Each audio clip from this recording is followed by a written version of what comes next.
బాలికపై 19 ఏళ్ల యువకుడు అత్యాచారం చేసిన ఘటన కడప జిల్లాలో చోటు చేసుకుంది. బాలికకు మాయమాటలు చెప్పి కాజీపేటలో ఒక లాడ్జికి తీసుకెళ్లి ఆమెపై అత్యాచారం చేశాడు.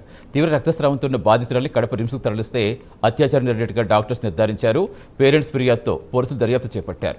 కోట్లూరు గ్రామానికి చెందిన ఈశ్వర్పై యాక్షన్ తీసుకునేందుకు సిద్ధమయ్యారు పోలీసులు. అంతేకాకుండా డబ్బు కోసం నిబంధనలు పక్కన పెట్టి రూమ్ ఇచ్చిన లాడ్జ్ నిర్వాహకులపై కూడా చర్యలు తీసుకున్నారు.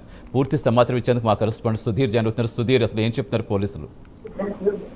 రైట్ సతీష్, ముఖ్యంగా చూసుకుంటే కనుక ఏదైతే ఇవాళ కాజీపేట మండలంలో ఒక లాడ్జిలో అయితే కనుక మైనర్ బాలిక పైన హత్య చేసిన ఘటన అయితే కనుక ఇప్పుడు పెద్ద ఎత్తున కూడా కలకలం చెప్తామని చెప్పుకోవచ్చు. అయితే అమ్మాయికి దాదాపుగా 17 సంవత్సరాలు ఉన్నాయని చెప్పుకోవచ్చు. అలాగే 19 ఏళ్ళు చెందినటువంటి ఈశ్వర్ అనే వ్యక్తి కూడా అమ్మాయిని పూర్తిగా నమ్మబలికి ఆ అమ్మాయిని ఏదైతే నిన్నటి దినం కూడా కాజీపేట మండలంలో ఉన్నటువంటి ఒక ప్రైవేట్ లాడ్జికి తీసుకెళ్లడం జరిగింది. అయితే పూర్తిగా కూడా ఆ అమ్మాయిపై కూడా లైంగిక చేసిన తర్వాత కూడా పూర్తిలో అమ్మాయిని అక్కడే వదిలివేయడం జరిగింది. ఆ అమ్మాయి అక్కడి నుంచి కూడా ఇంటికి వెళ్లడంతో కూడా పూర్తిలో తల్లిదండ్రులకు ఆ అమ్మాయి చెప్పుకోవడంతో కూడా ఆ అమ్మాయిని ఏదైతే కడప రిమ్స్ కు తరలించడం జరిగింది. కడప రిమ్స్ లో కూడా వైద్యులు ఆ అమ్మాయికి చికిత్స అనంతరం కూడా అమ్మాయి పైన పూర్తిలో కూడా ఏదైతే ఎవరైతే ఈశ్వర్ పూర్తిలో ఆ అమ్మాయి పైన లైంగికంగా దాడి చేశాడని చెప్పి పూర్తిలో కూడా రిపోర్టుల్లో బయటపడడం జరిగింది. అయితే ఈశ్వరం కూడా పోలీసులు అయితే కనుక అదుపులోకి తీసుకోవడం జరిగింది. అయితే ముఖ్యంగా అయితే ఈ ప్రైవేట్ లాడ్జీలు ఉన్నాయి. ఈ ప్రైవేట్ లాడ్జీలు పూర్తిస్థాయిలో కూడా